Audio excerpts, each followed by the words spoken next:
Hello guys, this is Dheeraj Korean. स्वागत है आप सभी का आपके अपने यूट्यूब चैनल पे। आज हम पढ़ने वाले हैं chemical coordination and integration, chapter 19 class 11 biology का। ये काफ़ी इंपॉर्टेंट चैप्टर लगा और इस चैप्टर में हम बंद कर रहे हैं यार। इस चैप्टर में हम सारे हार्मोन्स के बारे में पढ़ेंगे जो हमारे बॉडी के लिए काफ़ी ज़रूरी है, और ये सब जानेंगे कि हार्मोन्स का खेल क्या होता है। प्लस इसके चैप्टर काफ़ी इंटरेस्टिंग लगा मेरे को, क्योंकि बहुत सारे डिजीज़ हैं जो मेरे आसपास वाले लोगों को देखा हूँ। और चलिए स्टार्ट करते हैं।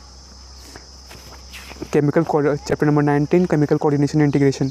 तो हर एक लाइन को पढ़ेंगे, फिर उसको समझेंगे, और ट्रस्ट मी, हर एक लाइन अगर हमने पढ़ लिया और समझ लिया कि इससे क्या क्वेश्चन बन सकता है और इससे हम क्या सीख सकते हैं, तो आपका 360 आउट ऑफ 360 बायो में कहीं नहीं गया। और मैंने इस साल नीट दिलाया था और इसमें अच्छे से आया था question. You have learned that the neural system provides a point-to-point rapid coordination among organs। हमने ऑलरेडी पिछले चैप्टर में पढ़ लिया है कि हमारा जो न्यूरल सिस्टम है वो पॉइंट टू पॉइंट जल्दी से कोऑर्डिनेशन करने में मदद करता है। कोऑर्डिनेशन मतलब हमारा ऑर्गन्स बॉडी का एक साथ काम करना। For safety on camera also. among organs the neural coordination is fast but short lived। देखो, जो न्यूरल कोऑर्डिनेशन है वो बहुत तेज़ है। जैसे कि हमने सोचा कि मेरे को अपना ये हाथ इधर करना है, तुरंत हो गया। मुंह चलाना है, तुरंत हो गया। ये फास्ट तो है लेकिन बहुत ही शॉर्ट लिव्ड है। और as the nerves fibres do not innervate all the cells of the body and cellular functions need to be continuously regulated. तो उनका मतलब है कि जो नर्व फाइबर्स है वो हर एक सेल तक पहुंच नहीं सकता। इसलिए क्या ज़रूरी है? एंडोक्राइन सिस्टम इसलिए ज़रूरी है। और जो हमारा एंडोक्राइन सिस्टम है और न्यूरल सिस्टम है ना, वो साथ ही साथ कोऑर्डिनेट करते हैं, तब जाके हमारा जो एक्शन है हर चीज़ वो अच्छे से हो पाता है। And the scene shooting. A special kind of coordination and integration has to be provided। मतलब एक स्पेशल टाइप का कोऑर्डिनेशन और इंटीग्रेशन, मतलब कोऑर्डिनेशन मतलब साथ बहुत सारी चीज़ों को साथ में काम करना, और इंटीग्रेशन मतलब सारी चीज़ों को जोड़ना, वो एक साथ करना ज़रूरी है। This function is carried out by hormones. तो ये फंक्शन मतलब कि वो फंक्शन जहाँ हमारा नर्व फाइबर पहुँच नहीं पाता वहाँ हमारा हार्मोन्स पहुँच जाता है। ये फंक्शन हार्मोन्स की मदद से होता है। The neural system and the endocrine system jointly coordinate and regulate the physiological function in the body. जैसे कि मैंने बोला कि हमारा जो न्यूरल सिस्टम है और एंडोक्राइन सिस्टम है वो दोनों साथ ही साथ काम करता है। तो क्या बोला? जो न्यूरल सिस्टम है और एंडोक्राइन सिस्टम है दोनों साथ में कोऑर्डिनेट करते हैं और रेगुलेट करते हैं हमारा कौन सा function? Physiological function in the body. तो हमारे 19 point endocrine glands and hormones. Endocrine glands lacks ducts and are hence called ducts gland. तो एंडोक्राइन ग्लैंड्स है ना, उनके अंदर डक्ट नहीं होता। डक्ट मतलब गड्ढे। मतलब कि यार इन लोग डायरेक्टली बॉडी में अपने हार्मोन्स रिलीज़ करते हैं, कभी स्टोर नहीं करते। Their secretions are called hormones. मतलब एंडोक्राइन ग्लैंड्स का जो सिक्रेशन है उन्हीं को हम हार्मोन्स कहते हैं। और the classical definition of hormone as a chemical produced by endocrine glands and released into the blood and transported to a distantly located target organ. Classical definition क्या था हार्मोन का? कि ये केमिकल प्रोड्यूस्ड है endocrine. ये वो chemical है जो एंडोक्राइन द्वारा प्रोड्यूस होते हैं और ये हमारे ब्लड में रिलीज़ होते हैं। प्लस ये जो दूर ऑर्गन है उस पर ये टारगेट करते हैं। ये इसका ट्रेडिशनल डेफिनेशन था। लेकिन अब इसका करंट डेफिनेशन क्या है? Hormones are non nutrient chemicals which are act as a intercellular messenger and are produced in trace amounts. Hormones non nutrient chemicals हैं। मतलब कि नॉन न्यूट्रिएंट मतलब ऐसे सब्सटेंस जो हमें न्यूट्रिशन देते हैं, हमें खाना देते हैं। और हार्मोन्स क्या है? ऐसे सब्सटेंस जो हमें खाना नहीं देते, मतलब नॉन न्यूट्रिएंट। आई होप समझ रहे हो यार। और ये क्या किसकी तरह काम करता है? इंटरसेलुलर मैसेंजर की तरह। किसके बीच? हमारे ऑर्गन्स और हमारे शरीर के बीच ये एक इंटरसेलुलर मैसेंजर की तरह काम करते हैं। प्लस ये ट्रेस अमाउंट में प्रोड्यूस होते हैं। The new definition covers a number of new molecules in addition to the hormones secreted by the organised endocrine glands. तो हमारा जो नया डेफिनेशन है वो नंबर ऑफ न्यू मॉलिक्यूल्स को भी ऐड करता है हमारे हार्मोन्स के ग्रुप में। Invertebrates possesses very simple endocrine system with few hormones, whereas large number of chemical act as hormones and provide coordination in the invertebrate.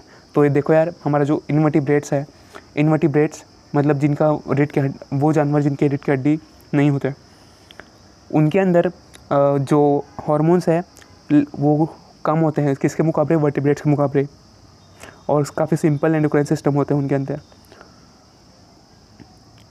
और जबकि वर्टिब्रेट्स के अंदर काफ़ी ज़्यादा केमिकल्स होते हैं और एंडोक्राइन सिस्टम में काफ़ी ज़्यादा प्रकार के हार्मोन्स रिलीज करते हैं। The human endocrine system is described here. हम इस चैप्टर में ह्यूमन एंडोक्राइन सिस्टम के बारे में पढ़ेंगे। 19.2 human endocrine system. The endocrine glands and hormones produce different parts of our body constitute endocrine system. The endocrine glands and the hormone producing diffuse cells located in different parts of the body constitute the endocrine system. तो endocrine system में क्या आ जाएगा, वो endocrine glands plus वो hormone releasing tissues या फिर sales जो different parts of the body में प्रेजेंट है, वो सारे दोनों मिला के हमारा एंडोक्राइन सिस्टम कहलाएगा। और इसमें कौन कौन सा है, पिट्यूटरी ग्लैंड अब डायग्राम में देखना, pituitary gland, pineal gland, thyroid gland, adrenal gland, pancreas, parathyroid, thymus and gonads. Gonads मतलब हमारा जो टेस्टिस मेल्स में और ओवरी फीमेल्स में। Are organise bodies in are endocrine bodies in our body. तो इसको याद करने का एक शॉर्ट फॉर्म है। अब जब भी कहीं पे भी कोई सीरीज़ देखो तो उसका सबको पहला लेटर दिमाग में रखो और कुछ वर्ड बनाओ, जैसे कि PP tap PTG, PP tap PTG, PP pituitary pineal and tap में का मतलब thyroid, adrenal and pancreas. Tap and then last 3 word PTG. PTG means parathyroid, thymus and gonads, या फिर कोई दूसरा ट्रिक यूज़ कर सकते हो, मेरे को यही ज़्यादा सिंपल लगता है। In addition to this some other organs example gastrointestinal tract और liver, kidney, heart also produce hormones. इसके अलावा हमारा जो अदर ऑर्गन्स है जैसे कि गैस्ट्रो इंटेस्टाइनल ट्रैक, हमारा जो स्टमक का पार्ट है वो वाला हिस्सा, प्लस लीवर, किडनी, हार्ट, ये सब भी हार्मोन्स प्रोड्यूस करते हैं। A brief account of the structure and function of all endocrine glands and hypothalamus of the human body is given in the following section. हमारा सारे एंडोक्राइन सिस्टम का function और structure के बारे में plus hypothalamus of the human body के बारे में नीचे दिया गया है। तो चलिए देखते हैं। 19.2.1 पहला है hypothalamus. As you know, hypothalamus is the basal part of the testosterone. Forebrain, देखो पिछले चैप्टर में हमने पढ़ा है हमारा जो दिमाग है उसमें तीन पार्ट है, fore brain, mid brain, hind brain. तो उसके फोर ब्रेन के नीचे एक और हिस्सा है डाइसेफ्रॉन, तो उसके बेसल पार्ट वाला रीजन में ये हाइपोथैलेमस प्रेजेंट है। ये and it regulates a wide spectrum of body function, और ये काफ़ी रेंज वाला काम करता है, मतलब बहुत तरीके का बॉडी फंक्शन को कंट्रोल करता है। It contains several group of neurosecretory cells called nuclei which produce hormones. ये यहाँ पे लाइन नोट करिएगा, कौन सा सेल, न्यूरोसेक्रेटरी सेल, जिसको हम न्यूक्लाई बोलते हैं, वो क्या करता है, हार्मोन रिलीज करते हैं, प्रोड्यूस करते हैं, sorry. This hormones regulate the synthesis and secretion of pituitary hormones. ये हार्मोन्स सिंथेसाइज करते हैं, प्लस ये हार्मोन्स रेगुलेट करते हैं किसको, synthesis and secretion of pituitary gland. Synthesis मतलब बनना और सिक्रेशन मतलब रिलीज करना। कौन सा hormones, pituitary hormones. However the hormones produce by hypothalamus are of 2 types. हमारा जो हाइपोथैलेमस जो रिलीज़ करता है वो 2 तरह के होते हैं। पहला रिलीजिंग हार्मोन्स, वो hormones releasing hormone which stimulates secretion of pituitary hormones.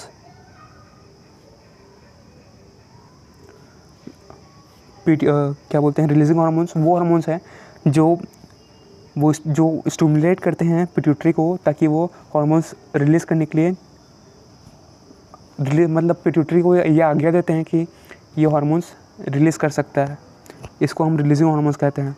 And inhibiting hormones मतलब वो हार्मोन्स जो पिट्यूटरी को बंद करा देते हैं, मतलब उससे हार्मोन्स को रुकवा देते हैं। इसको हम वाइफ की पर्सपेक्टिव से भी देख सकते हैं।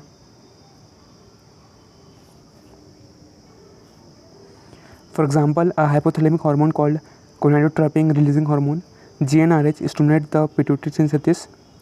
एग्जाम्पल के तौर पे हमारा जो हाइपोथैलेमिक हार्मोन है जिसे हम कहते हैं gonadotropin releasing hormone, short form में GnRH, ये क्या करता है, stimulate the pituitary synthesis and release of gonadotropin. तो हमारा पहला हार्मोन है, यहाँ पे ऊपर में एक छोटा सा 1 करके डॉट कर बना लेना है, गोनाडोट्रोपिन। ये हमारे पिट्यूटरी को सिंथेसाइज करता है और गोनाडोट्रोपिन का रिलीज़ करवाता है। और दूसरी तरफ हमारा जो सोमैटोस्टैटिन है फ्रॉम द हाइपोथैलेमस, ये क्या करता है, release of growth hormone from pituitary को इनहिबिट करता है, मतलब रोकता है। दूसरा है this hormones originating in the hypothalamic ये हार्मोन्स, ये दोनों हार्मोन्स हाइपोथैलेमिक न्यूरॉन से ओरिजिनेट होते हैं और ये एक्सॉन से पास होते हैं। एक्सॉन मतलब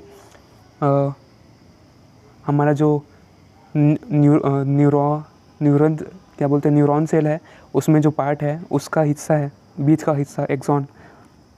and are release from their nerve endings, मतलब न्यूरॉन से हाइपोथैलेमिक न्यूरॉन से रिलीज होता है, ओरिजिनेट होता है, देन ऑक्सॉन से पास होता है एंड रिलीज होता है नर्व एंडिंग से। These hormones reach the pituitary gland through a portal circulatory system and regulate the function of the anterior pituitary. ये हार्मोन्स पिट्यूटरी ग्लैंड रीच करते हैं through a portal circulatory system and regulate the function of anterior pituitary. मतलब pituitary के भी दो हिस्से हैं, एक इंटीरियर पिट्यूटरी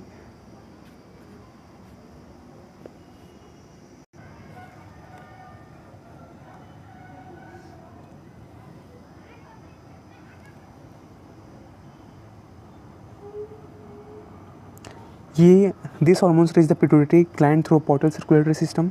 ये हुई ये हार्मोन्स पिट्यूटरी ग्लैंड तक पहुंचते हैं किसके through, through portal circulatory system. And क्या रेगुलेट करते हैं, एंटीरियर पिट्यूटरी को रेगुलेट करते हैं। The posterior pituitary is under the direct neural regulation of the hypothalamus. मतलब पिट्यूटरी के दो हिस्से हैं, एक anterior pituitary and posterior pituitary. तो हमारा जो एंटीरियर पिट्यूटरी है ये हार्मोन्स के थ्रू कनेक्टेड होता है और जो पोस्टीरियर पिट्यूटरी है वो डायरेक्ट हाइपोथैलेमस से कनेक्टेड रहता है। यहाँ से एक पूछ सकता है क्वेश्चन बना के, एनटीए कुछ भी कर सकता है भाई।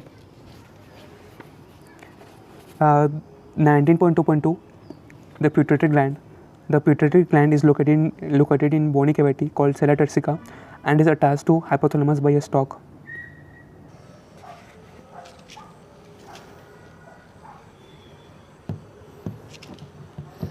धूप हो गया है, अंधेरा हो गया है।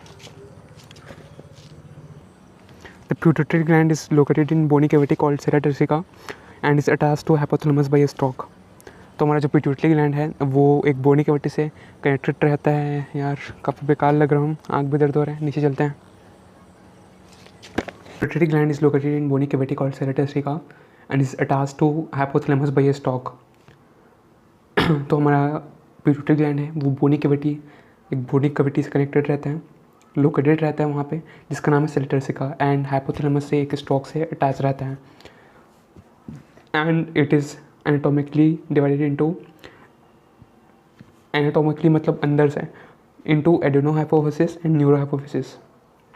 मतलब दो हिस्सों में डिवाइड रहता है, adeno hypophysis and neuro hypophysis.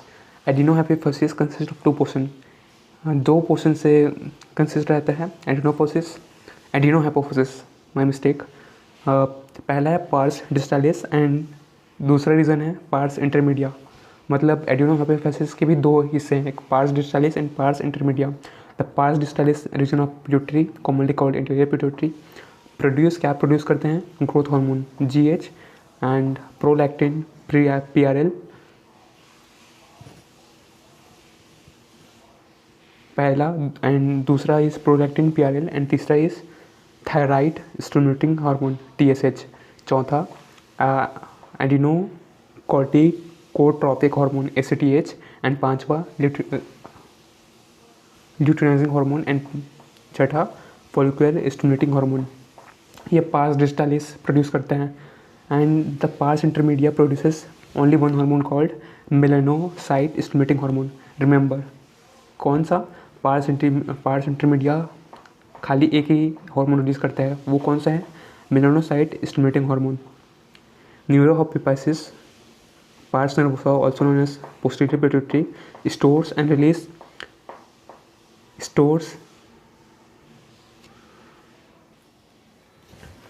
TSH and adrenocorticotropic hormone. So, however, in humans, pars intermedia is almost merged with pars distalis. तो हम ह्यूमंस में जो पार्स इंटरमीडिया है वो लगभग जुड़ा ही रहता है डिस्टालिस से, पार्स डिस्टालिस से। एंड न्यूरोहाइपोफाइसिस पार्स नर्वोसा, ये एडेनोफाइसिस का जो दूसरा भाई है, और अभी जो हमने पढ़ा वो एडेनोफाइसिस के बच्चे समझो, और ये इसका भाई समझो न्यूरोहाइपोफाइसिस का।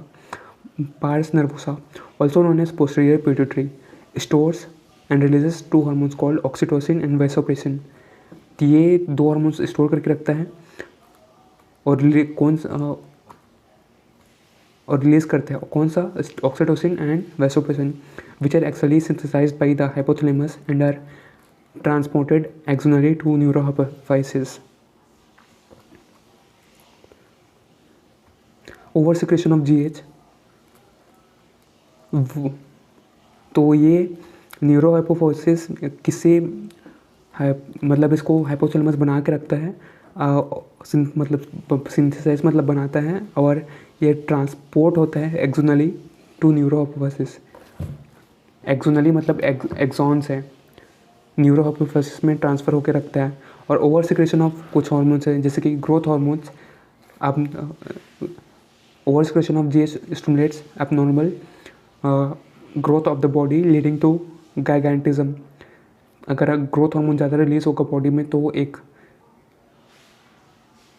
एबनॉर्मल ग्रोथ कंडीशन हो जाएगा जिसे हम कहते हैं गाइगेंटिज्म। अपने जो खली पाजी हैं, खली WWE के चैम्पियन जानते होंगे यार आप, तो उनको ये है मेरे ख्याल से। And low secretion of GH results in standard growth resulting in pituitary डॉर्फिज्म।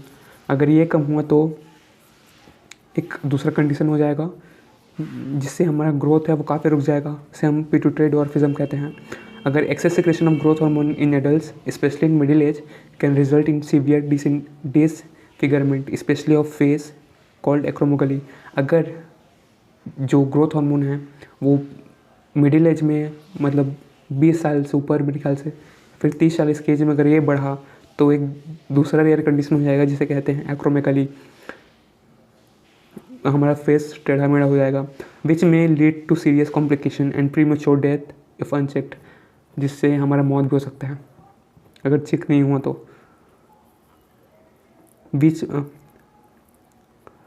The disease is hard to diagnose in early stage and often goes undetected for many years.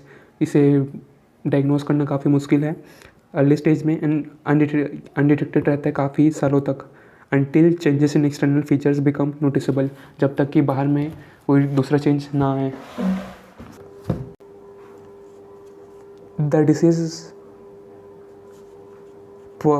अगला है prolactin regulates the growth of the mammary glands and the formation of milk in them. तो ये prolactin है ना, वो mammary glands के growth को control करता है, प्लस मिल्क सिक्रेशन में भी मदद करता है। जब बच्चा प्रेग्नेंट मतलब जब मम्मी का मतलब जब फीमेल्स का डिलीवरी होता है तब भी ये एक्टिवेट होता है। And TSH stimulates the synthesis and secretion of thyroid hormones from the thyroid gland. और जो TSH है वो हमारे थायराइड ग्लैंड के हार्मोन्स को सिंथेसाइज करता है, मतलब बनाता है एंड सिक्रेट करता है। किससे? कहाँ से? थायराइड ग्लैंड से। और हमारा जो ACTH है, ACTH का फुल फॉर्म क्या था? Adeno कॉर्टिकोट्रोपिक hormone. ये करता है स्टेरॉयड हार्मोन्स का synthesis and secretion called glucocorticoids from adrenal cortex. ये एसटीएच क्या करता है? Synthesis and secretion of steroid hormone from gluco, जिसे हम कहते हैं ग्लूकोकॉर्टिकॉइड। कहाँ से? एड्रेनल कॉर्टेक्स से। और हमारा LH इन FSH है, वो स्टिमुलेट करते हैं हमारा gonadal activity and hence are called gonadotropins. और मेल्स में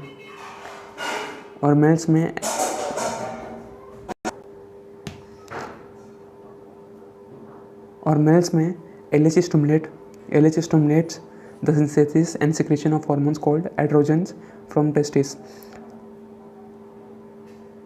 हालांकि LH और FSH क्या करता है? स्टिमुलेट करता है गोनेडल एक्टिविटी, मतलब हमारा जो गोनैड्स हैं, टेस्टिस या फिर ओवरी, उनको स्टिमुलेट करता है, इसलिए हम इसे कहते हैं गोनेडोट्रोपिन।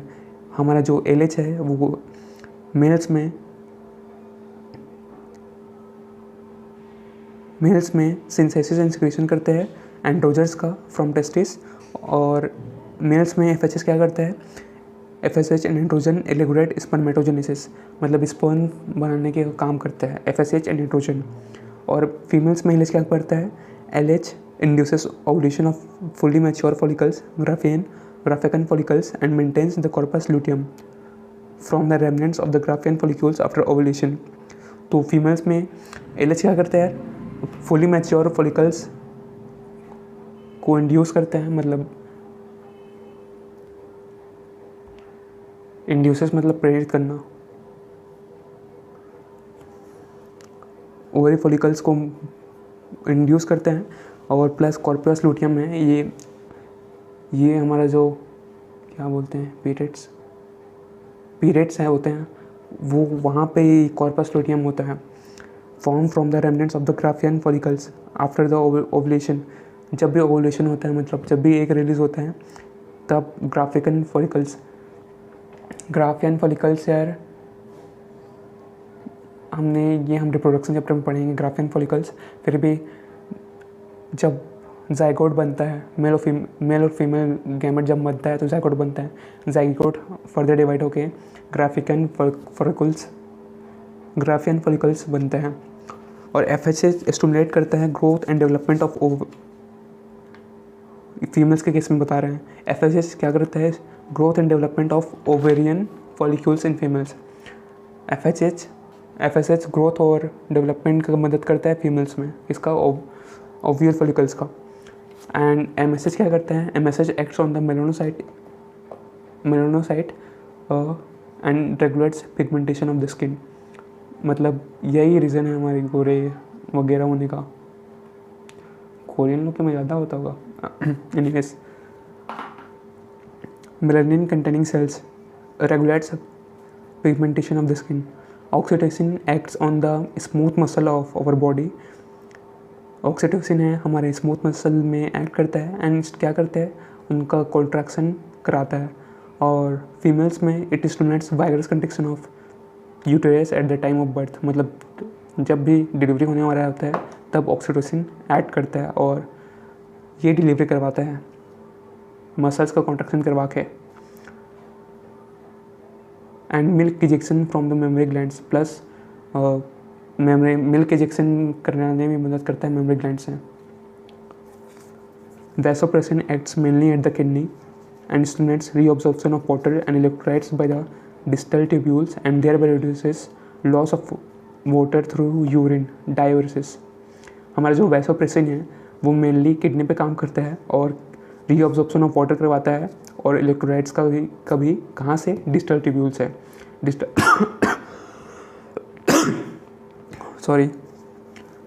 ट्यूब्यूल कहाँ पे होता है? न्यूफ्रॉन का पार्ट है। एंड ये thereby reduces loss of water through urine. जब भी लॉस ऑफ वाटर हो यूरिन से, उसे कहते हैं diuresis. And hence it is called as anti diuretic hormone ADH। इसलिए वैसोप्रेसिन को हम ADH कहते हैं। आपके एग्जाम में भी पूछ सकता है कि why vasopressin is called ADH, तो आप इसका रीज़न दे सकते हो मेरे ख्याल से। अब an impairment affecting synthesis or release of ADH result in diminished ability of the kidney to conserve water, leading to water loss and dehydration. An impairment affecting synthesis or release of ADH results in diminished ability of the kidney to conserve water, leading to water loss and dehydration. This condition is known as diabetes insipidus. ये question, ये diabetes insipidus को एकदम याद कर लो यार. ये कहीं पे एक और वर्ड है ऐसा मिलता जुलता, कंफ्यूज करता है. तो जब भी डायबिटीज एंड इंसिपिडस आएगा तो ADH उसके आसपास रहेगा तो उसमें टिक मार देना. कटा है मेरा नंबर इसमें. टेस्ट में, नीट में तो नहीं आया था मेरे ख्याल से ये. तो जब भी ADPH के रिलीज में या फिर सिंथेसिस में कुछ भी गड़बड़ होता है तो हमारा जो किडनी है वो वाटर कंजर्व नहीं कर पाता और इससे एक वाटर लॉस और डिहाइड्रेशन होता है. तो इस कंडीशन को हम क्या बोलते हैं? Diabetes insipidus. 19.2.3 the pineal gland. The pineal gland is located on the dorsal side of the fore brain. हमारा जो पीनियल ग्लैंड है वो dorsal side of fore brain में होता है. मतलब डोर्सल मतलब पिछला साइड, ये हमारा वेंट्रल, सामने वाला हिस्सा वेंट्रल एंड पीछे वाला हिस्सा dorsal. Pineal secrets a hormone called melatonin. ये हमारा जो पीनियल है वो एक हार्मोन रिलीज करता है, पीनियल ग्लैंड, मेलाटोनिन. मेलाटोनिन इसी की वजह से हमारा जो स्लीप साइकिल है वो होता है 24 hour. Melatonin play a very important role in the regulation of a 24 hour diurnal rhythm of our body. For example, it helps in maintaining the normal rhythms of sleep wake cycle. तो रात भर जो chatting करके अपना ये melatonin का cycle बिगाड़ते हो वो करना बंद कर दो. मैं भी किसको सिखा रहा हूँ यार, मेरे को खुद सीखना पड़ेगा फ़िलहाल. सॉरी. एंड ये काफ़ी ज़रूरी है, मैंने एक बुक में भी पढ़ा था. अगर आपका स्लीप सही है तो आपका जो लाइफ है वो ज़्यादा रहेगा. लेकिन ट्राई करते हैं हेल्दी रहने का. ये आपका स्लीप वेक साइकिल को भी कंट्रोल करता है प्लस बॉडी टेम्परेचर को भी कंट्रोल करता है. In addition melatonin also influences metabolism. Plus ये हमारा जो मेटाबॉलिज्म, इसलिए अगर रात भर जागोगे तो तुम्हारा पेट बिगड़ेगा. मेटाबॉलिज्म प्लस पिगमेंटेशन, पिंपल इसी की वजह से होता है. और प्लस गर्ल्स का तो नहीं पता, sorry I don't know, but menstrual cycle as well as our defence capability. Menstrual cycle plus defence capability को ये कंट्रोल करता है. तो कितने सारे नुकसान हैं अगर बिगड़ा तो ये. फिर अगला ग्लैंड है thyroid gland. Thyroid gland is composed of 2 lobes which are located on either side of the trachea. हमारा जो ट्रैकिया है, ट्रैकिया जो विंड पाइप के सामने है उसके बगल में रहते हैं. 2 lobes रहते हैं इसके, दोनों साइड में लगा रहते हैं. तो आप फिगर 19.3a में देख सकते हो. हाँ, और ये डायग्राम देखते रहना भाई, पूछ सकता है कि लेबल करने वाले में यहाँ पे A पे क्या है, B पे क्या है, ऐसा question. Thyroid gland, both the lobes are interconnected with a thin flap of connected tissue called isthmus. ये दोनों इंटरकनेक्टेड रहते हैं एक थिन फ्लैप से जिसका हम कहते हैं isthmus. The thyroid gland is composed of follicles and stromal tissues. ये फॉलिकल्स और स्ट्रोमल टिश्यूज से बना रहता है, कंपोज हुआ रहता है. Each thyroid follicle is composed of follicular cells enclosing a cavity. हर एक thyroid follicle composed of follicular cells, मतलब सेल से ही बना होता है, फॉलिकुलर सेल से, और एक कैविटी बनाता है. This follicular cells synthesize 2 hormones. ये 2 हार्मोन्स बनाते हैं. पहला है टेट्राआयोडोथायरोनिन और दूसरा थायरोक्सिन. सॉरी, दोनों सेम ही है. थायरोक्सिन किसको बोलते हैं? टेट्राआयोडोथायरोनिन. मतलब ये यहाँ से क्वेश्चन बना सकते हैं हम लोग. एंड ट्राईआयोडोथायरोनिन, ये 2 हार्मोन बनाते हैं. Iodine is essential for the normal rate of hormone synthesis in the thyroid. तो आयोडीन इसलिए एसेंशियल है ताकि हमारा जो हम हार्मोन सिंथेसिस है हमारे थायराइड में वो ठीक से हो सके. The deficiency of iodine in our diet result in hypothyroidism. जब भी हमारे डाइट में आयोडीन की कमी हो तो हाइपोथायरॉयडिज्म होगा. हाइपो मतलब कम,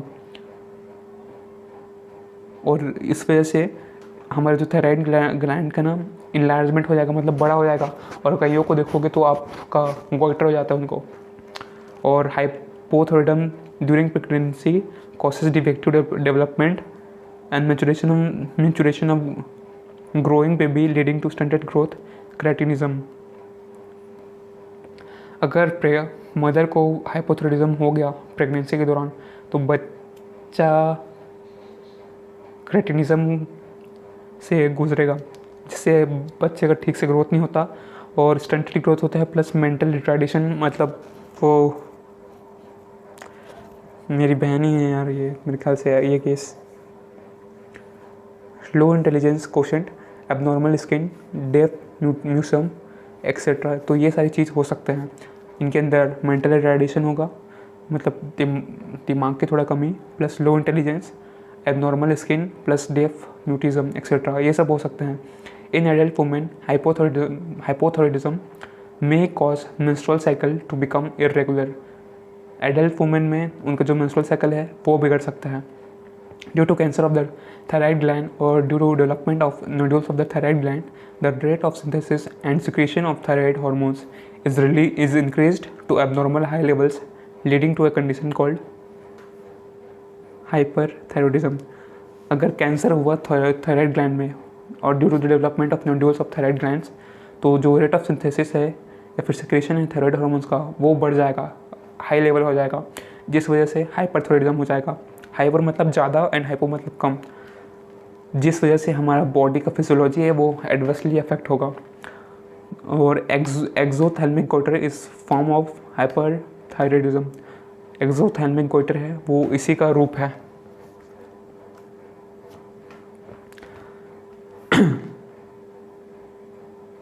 characterised by enlargement of the thyroid gland. Thyroid gland का इसमें भी इनलार्जमेंट हो जाएगा, प्लस प्रोट्रूजन ऑफ आईबॉल्स। यार ये केस मेरी बहन के साथ हो चुका है मेरे ख्याल से, आँख लगभग बाहर आने वाला होता है। इंक्रीज बेसल मेटाबॉलिक रेट, मतलब हमारा जो खाने पचाने का खाना पचाने की जो प्रक्रिया है वो बढ़ जाता होगा, प्लस वेट लॉस होता है यार, और इसे हम ग्रेव्स डिसीज़ के नाम से भी जानते हैं। एक्सोथैल्मिक गोइटर, ग्रेव्स डिसीज़ एमसीक्यू में आ सकता है, mind it. The thyroid hormones play an important role in regulation of basal metabolic rate. Basal metabolic rate confirm कर लेते हैं। What is basal metabolic rate?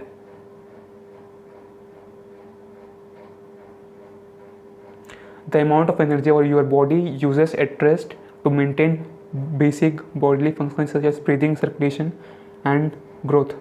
मतलब यार वो अमाउंट ऑफ एनर्जी जो हमारी बॉडी को चाहिए होती है या फिर यूज़ करती है जब हमारा बॉडी रेस्ट की कंडीशन में होता है, जैसे कि ब्रीथिंग के लिए और क्या सर्कुलेशन के लिए या फिर सेल ग्रोथ के लिए। ये है basal metabolic rate. These hormones also support the process of red blood cell formation. ये hormones red blood cell formation में भी मदद करते हैं। The thyroid hormone control the metabolism of carbohydrate, protein and fats. Plus ये metabolism में भी काम आता है, किसके? कार्बोहाइड्रेट, प्रोटीन एंड फैट्स के। Maintenance of water, electrolyte balance is also influenced by thyroid hormones. कितना काम करता है भाई, तुम्हारे भाई की तरह। झूठ बोल रहा है शायद। Anyways, thyroid gland also secrets a protein called thyrocalcitonin. Thyrocalcitonin ये एक और हार्मोन सिक्रेट करता है जिसका नाम है थायरोकैल्सिटोनिन, TCT, जो करता है ब्लड कैल्शियम लेवल्स को control.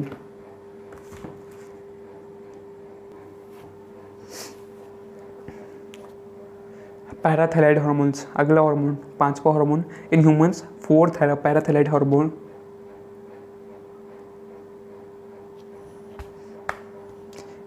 Parathyroid hormones in humans 4 parathyroid hormones glands are present on the back side of the thyroid gland. thyroid gland के बैक साइड में प्रेजेंट होता है। 1 pair each in 2 lobes of the thyroid gland, एक pair होते हैं और एक pair में 2 होते हैं।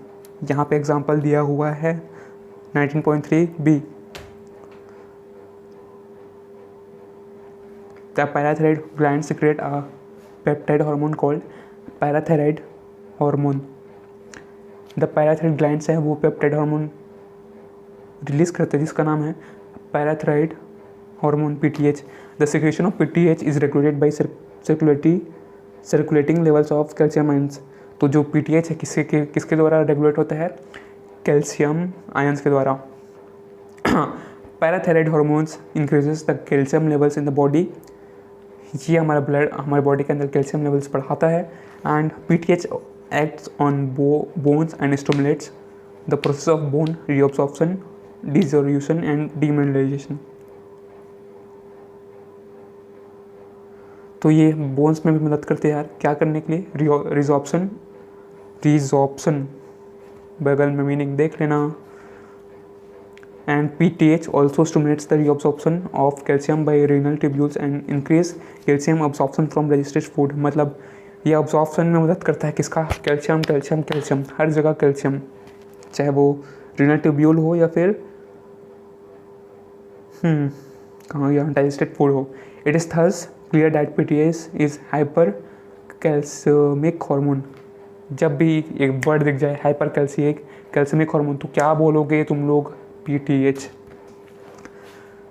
ये मेरे को भी बोल रहा हूँ क्योंकि मैं भी नीट दिलाऊंगा यार। It is increased the blood calcium levels along with TCT. It plays a significant role in calcium balance in the body. Along with TCT, ये और TCT मिलके कैल्शियम लेवल्स का बैलेंस करते हैं। अगला हार्मोन